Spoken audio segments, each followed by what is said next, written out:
Parlons toujours coopération, mais cette fois-ci avec cet atelier sur la conférence des parties contractantes de la Convention d'Abidjan, en abrégé COP Abidjan, en somme une plateforme environnementale à l'approche de la COP 21 de Paris. Romari Konzongo, Ango Victor Mundunga.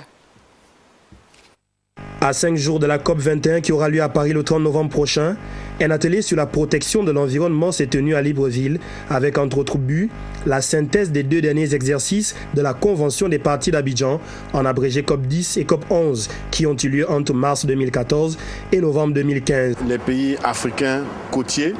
veulent s'assurer que les questions relatives aux côtes et aux océans, en tout cas concernant les pays africains,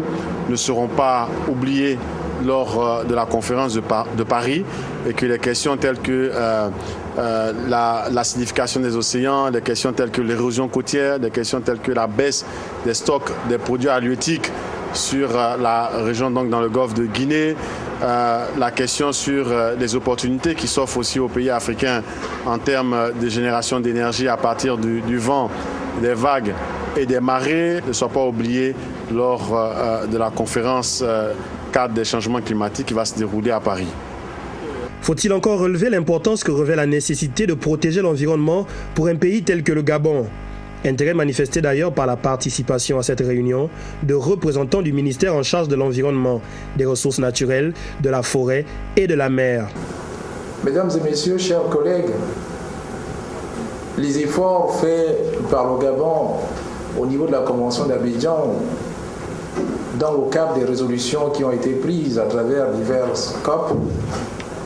nous ont amenés aujourd'hui à disposer d'un ministère dont les missions restent certes à définir, mais pour lequel effectivement la mer est au centre des préoccupations. Soulignant que la conférence des parties contractantes à la Convention d'Abidjan, qui prend en compte l'Afrique occidentale, centrale et australe, existe depuis 1985, soit depuis un peu plus de 30 ans, et compte plus de 22 États membres.